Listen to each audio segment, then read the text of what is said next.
Jean-Michel Maury donc, est dans le vignoble du Muscadet. Donc, je vous ai retracé un peu le contexte. C'est un GAEC.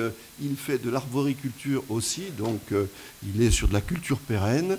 Il cultive 7 cépages. Et vous comprendrez après, peut-être dans les discussions, que c'est important de le signaler parce que dans les démarches de changement de pratique, il faut en tenir compte aussi. Bon, ici, effectivement, majoritairement avec le melon blanc, le melon blanc qui est le cépage du Muscadet, avec une densité, ça c'est très important aussi dans le changement de pratique. Quand on parle densité, on parle aussi matériel, donc, ou temps de travaux. Donc ici, on est sur 6500 pieds hectares avec un écartement de 1,45 m. On a du matériel qui est en propriété. Et donc, ils ont aussi des activités autres, professionnelles ou pas. Ici, dans ce cas-là, il est membre d'Interloire. Il est aussi responsable d'une commission technique. Donc, il a d'autres préoccupations que celle simplement de gérer une exploitation. Ses objectifs, c'est de vivre de son produit avec une approche globale, avec le respect du sociétal. Il y a des salariés, etc. Et puis de l'environnement, dans un contexte qui est périurbain, avec toutes les problématiques de ces vignobles proches des villes ou des villages. Et puis enfin, quelques atouts ou contraintes, on ne les voit pas très bien, mais enfin, vous les retrouverez de toute manière sur Ecophytopic, puisque les diaporamas seront en ligne. Donc, c'est une ferme qui est en recherche donc, de développement, la transmission est en bonne voie. Il y a un réseau technique qui l'entoure, qui lui permet aussi d'échanger, avec un parcellaire regroupé, ça c'est très important. Dans les contraintes, évidemment, bon, on connaît la problématique Muscadet actuellement, on espère que ça va s'arranger, mais le contexte est assez difficile. Bon, il y a un problème de valorisation aussi auprès du négoce, et puis aussi parfois un manque de temps, même si ça, c'est des choses qui peuvent se régler. Monsieur Goriou, quant à lui, est plutôt sur le vignoble bordelais, 20 hectares en agriculture biologique. On va expliquer aussi son changement de posture, puisque avant il était en conventionnel, donc il est passé en bio. Il est vigneron par contre 100% coopérateur, donc c'est aussi des conditions de mise en œuvre du changement de pratique qui sont différentes, avec là aussi de nombreux cépages, 3 blancs, 3 rouges, et une restructuration en cours, et ça c'est important aussi de le signaler, ça fait partie aussi du système. Là, le changement d'écartement, on est en train de passer sur des vignes un peu plus denses, et en particulier, l'écartement change, 3 mètres, on passe à 2,20 mètres, ce qui peut supposer du changement aussi de matériel ou de temps de travaux. Le matériel est en copropriété avec un collègue bio, sauf pour les pulvérisateurs. Donc là aussi, dans le changement de pratique, en tenir compte. Il est lui aussi élu d'une chambre d'agriculture, il est responsable de la commission bio, il est membre d'Interbio Aquitaine. Donc des préoccupations qui sont autres, mais qui font partie du système. Son objectif, c'est de faire des vins de qualité avec des rendements dans le respect de l'AOP, avec des prises en compte de l'environnement et de la biodiversité, et c'est aussi assurer la transmission du vignoble. On fera peut-être évoquer le cas, bon, le problème de la culture pérenne, ce sont les maladies du bois actuellement, où il y a un plan de dépérissement en cours, et ça, c'est une problématique dont il faut tenir compte dans nos conseils. Les atouts, c'est d'avoir un bon terroir à sa disposition, un parcellaire plutôt regroupé. Il est adhérent d'une cave coopérative performante, il a été président, il ne l'est plus, et s'en expliquer tout à l'heure. Et cette COP a réussi quand même à fournir une bonne rémunération des apports. Parmi les contraintes, bon, le fait de faire de la restructuration du vignoble fait qu'on a peut-être aussi du matériel qu'il faut changer, qu'il faut adapter à ce nouveau vignoble. Quand on passe de 3 mètres à 2,20 mètres, c'est des investissements à tous les niveaux. Le partage du matériel entraîne aussi des aspects de flux. Il y a des moments où on a besoin du matériel ensemble, donc il faut se préparer, il faut s'organiser, il faut se parler pour pouvoir avoir une réactivité qui soit en phase aussi avec les exigences. Quand on parle de réduction des phytos, il faut être aussi réactif. Enfin, bon, j'en ai déjà parlé, ce problème de dépérissement du vignoble. Je vais commencer par Bernard Goriou. Au démarrage, avant de rentrer dans le réseau Défi, comment vous gériez votre vignoble? Qu'est-ce qui vous a incité à adhérer à ce réseau? Bonjour à tous. Disons que antérieurement à ma participation au réseau Défi, ben, je pense que sans trop d'originalité, le vignoble, je le gérais notamment par rapport à des intervenants extérieurs, hein, du conseil extérieur. C'était clairement ce qui a été évoqué tout à l'heure, c'était du coup par coup. C'est on a un problème, c'est quoi la solution? Un problème, par exemple, de gestion des adventices, notamment avant que je me convertisse à la bio. Qu'est-ce qu'on fait? Il y a des problèmes d'attaque de parasites, de mildiou, d'oïdium. Qu'est-ce qu'on fait? Donc en fait, c'était vraiment une gestion, je dirais, très ponctuelle et au coup par coup.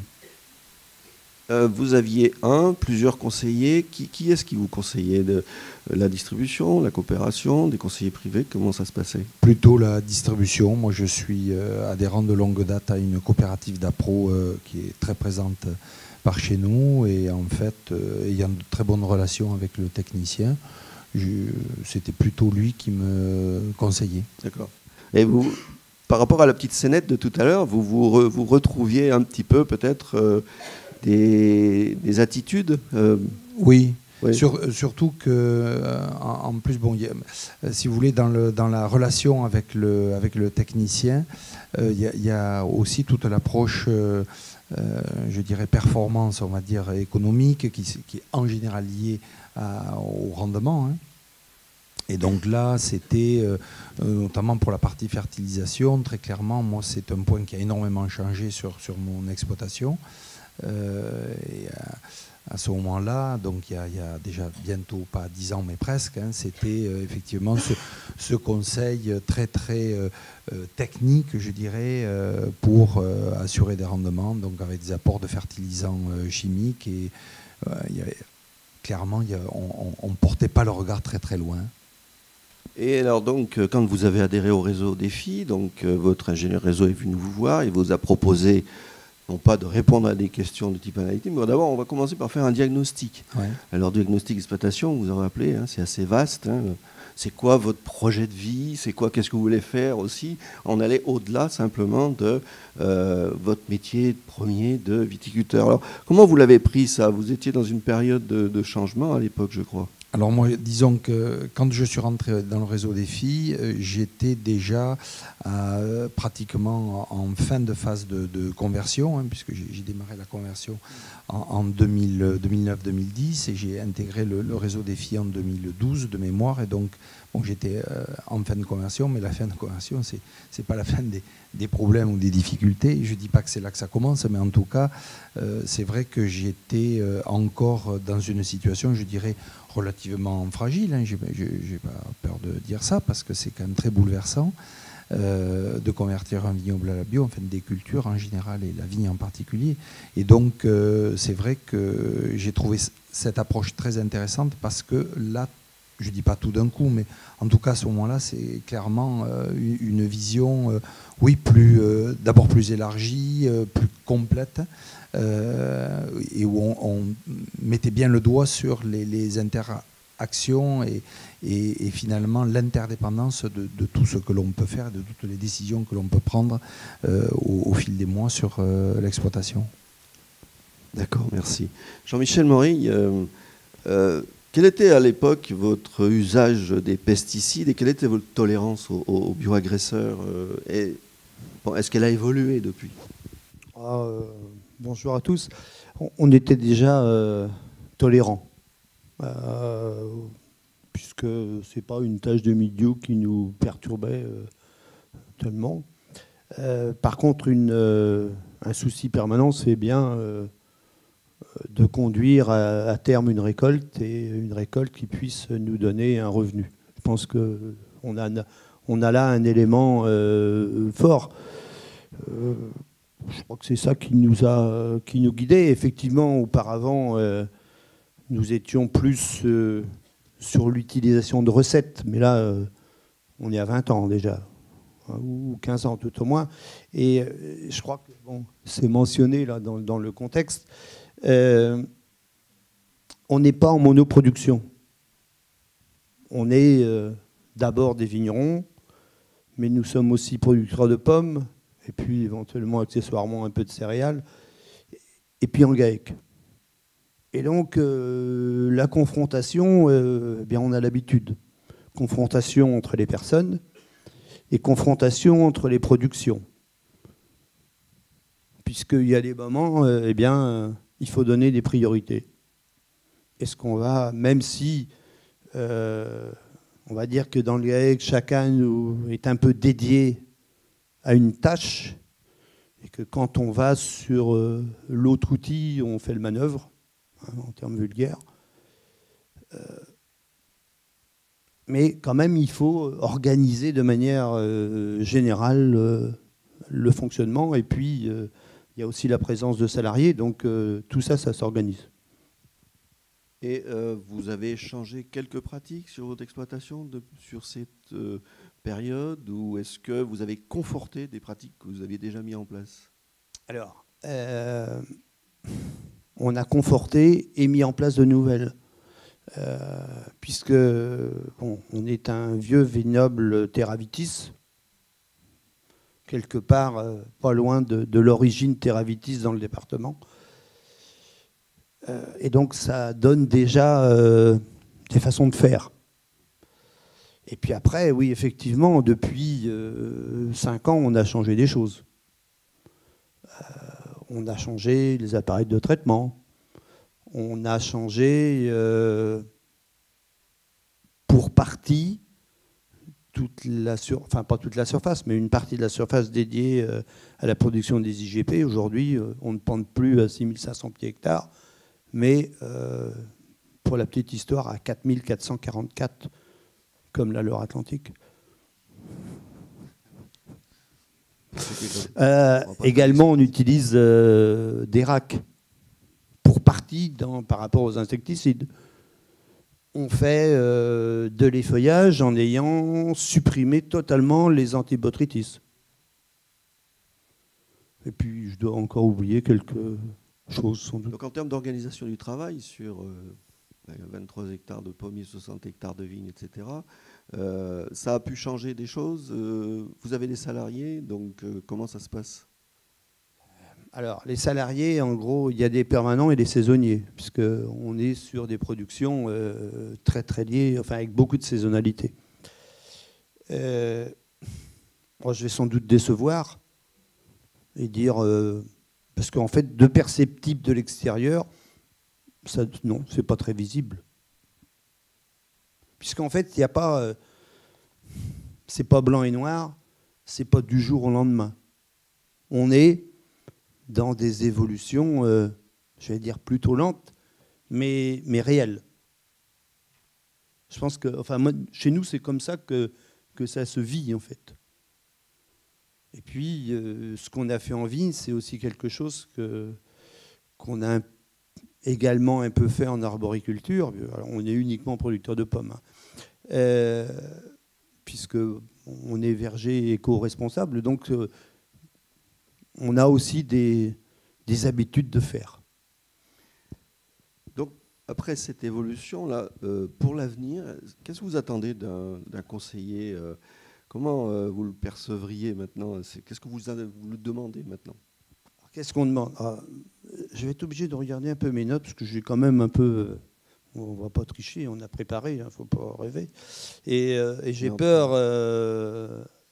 d'oublier des choses autour du lien avec les conseillers. Plutôt une réflexion, alors une expertise. Ouais. Enfin, je pense que avoir les idées à peu près claires là-dessus. Avec le conseiller, il y a une notion de binôme. Moi, j'y tiens. Alors, la notion de binôme, je vois Alain dans le fond, Alain Treton. On a longtemps fait binôme ensemble dans d'autres fonctions. Et moi, je trouve que le conseiller, c'est une ressource, un facilitateur, un poil à gratter. Il ne faut pas avoir peur. Il ne faut pas avoir peur de titiller le professionnel. On doit se confronter, nous. Par contre, une chose importante, c'est la confiance réciproque qui doit être présente, développée. Ça, ce sont des éléments qui, pour moi, sont nécessaires, sans que avec une obligation également, c'est que personne n'oublie son rôle. En finale, et c'est pas pour du tout se mettre en avant, mais c'est le vigneron qui décide. Par contre, auparavant, on doit aller chercher et le conseiller doit apporter tous les éléments décisionnaires. Je pense que ça, c'est important. Il doit également, le conseiller doit être donné ou apporter dans les façons de faire. Il doit également présenter l'éventail du possible. Je crois que il faut ouvrir les portes, tout simplement. D'accord. Si on parle du groupe, puisqu'on a beaucoup parlé du collectif, comment vous l'avez abordé, vous, cet aspect collectif, échange avec les autres Est-ce que ça a un peu modifié par les échanges des pratiques, des savoir-faire? Alors, les échanges avec le groupe, ça a été bénéfique. Alors, ça n'a pas été complètement nouveau. Parce que je disais tout à l'heure que c'est pas blanc et noir, il n'y a pas un jour J où on commence tout. Loin de là. Par contre, il y a eu de véritables apports. Moi, je pourrais citer au moins 2 exemples liés à l'apport du groupe. C'est la nouvelle façon de traiter, le face par face. Alors nous, on n'est pas en bio, mais j'ai rien pro. Je suis ni un anti-bio, ni un pro-bio. Puisque on est aussi capable d'utiliser des façons culturales bio sans le revendiquer. Et puis également l'évolution de la densité de plantation, l'écartement supérieur, c'est aussi le résultat de confrontation, de discussion, de réflexion avec le groupe et avec les conseillers. Puisque je disais, on a commencé avec un et aujourd'hui nous poursuivons avec un autre qui est là. Bernard Goriot, donc je vais reprendre avec vous un petit peu. Est-ce que vous pouvez nous évoquer, dans le cadre de du collectif, le projet que vous avez mis en place, ce fameux projet collectif dont on a parlé ce matin? 3 minutes. Le projet du groupe, donc aujourd'hui, et j'ai compris que sur le plan national, on n'était pas le seul à avoir fait ce choix. Notre projet, il est de prendre en compte la vie du sol, l'amélioration de la fertilité des sols, parce que on a considéré qu'un sol en bon état, un sol bien vivant, c'est un sol qui permet à la plante de vivre, d'optimiser, on va dire, l'équilibre de la plante, la vigne en l'occurrence, et peut-être par là même limiter ou du moins optimiser ses défenses naturelles, améliorer son comportement vis-à-vis des agresseurs de manière large. Et donc, dans le cadre de ce groupe, comment vous voyez l'action de l'ingénieur réseau parce que c'est un groupe assez divers, donc avec peut-être des objectifs, quand on reprend les contextes parfois assez différents. Vous avez un projet commun. Comment vous le voyez, son rôle? Qu'est-ce qu'il peut vous apporter? Alors déjà, effectivement, cette mise en réseau, c'est-à-dire l'organisation de manière très pragmatique de rencontres. Cet hiver, on a fait d'ailleurs un travail vraiment intéressant parce qu'on s'est vu plusieurs fois. On a les uns et les autres accepté d'y consacrer des journées entières. C'est pas mal. C'est assez rare, moi-même, je trouve. Surtout dans la durée, je dirais, parce que ici, chacun, on a abandonné nos activités pour venir là aujourd'hui, mais ce que j'évoque là au niveau du réseau, c'est des rencontres fréquentes et très enrichissantes. Alors là, effectivement, on est vraiment dans une dynamique d'approche globale, élargie. Alors, quand je dis ça, on n'est pas dans le flou, hein, on est dans le concret, effectivement, puisque le sujet qu'on a évoqué, c'est le sol, la fertilité des sols. Donc, très concrètement, on a notamment un intervenant, nous, à la Chambre en Gironde, qui est très, très performant, la Maxime Christen, qui est passionné de ce qu'il fait et qui nous apporte des éléments de connaissance sur le sol et la vie des sols très, très riches. On va sur le terrain. Enfin, c'est... voilà, c'est, oui, je dirais une approche qui est à la fois élargie, mais qui en même temps est riche et très dense. Donc l'ingénieur réseau aussi comme fournisseur de ressources extérieures au réseau, puisque oui. vous avez signalé le collègue Maxime et peut-être d'autres. Et on a fait également une expérience qui était intéressante l'année dernière et qui était là, complètement liée à la partie pulvée et intervention des traitements. On a fait des rencontres téléphonées hebdomadaires avec donc les VT du réseau qui souhaitaient participer à cette rencontre. Donc on avait un rendez-vous téléphonique, un jour bien précis, une heure bien précise. Et ça, c'était également comment dire, assez original, je trouve, et c'était intéressant. D'accord. Donc méthode d'animation aussi innovante. Ouais. Pour conclure, est-ce que vous auriez, chacun de vous, un mot à dire sur ces 4 années passées dans les réseaux défis? Comment vous l'avez ressenti, ce réseau-là? C'est motivant? C'est un beau projet, ou est-ce que vous auriez éventuellement une critique peut-être à faire? Non, moi personnellement, je trouve ça vraiment très intéressant, et c'est évident que là, notamment ce qui était évoqué par mon collègue, c'est-à-dire la relation avec l'ingénieur, on est dans une, comment dire, dans une vision, une approche, nous, en tant que VT, enfin moi je parle pour moi, de ce que les chambres et ce que les ingénieurs peuvent apporter, qui est effectivement, on a franchi plus qu'un pas, quoi. C'est énorme l'évolution qu'il y a à partir de là, je dirais, sur l'apport des ingénieurs sur nos pratiques, et on n'est plus dans du conseil, quoi, tel qu'on a pu les recevoir. Enfin, moi, je suis un petit peu en pleine carrière, mais quand je repense à ce que je vivais il y a 15 ou 20 ans de ça, les relations que j'avais avec les techniciens, que ce soit techniciens en chambre ou d'organismes d'appro, et ce que je vis aujourd'hui, c'est la nuit et le jour, clairement. Jean-Michel Maury. Alors, tu disais un mot, non, j'en mettrai 2. Continuons. On est généreux dans le Muscadet. Ouais. Ah ben oui, c'est ça, c'est notre nature. Que voulez-vous? Continuons ensemble.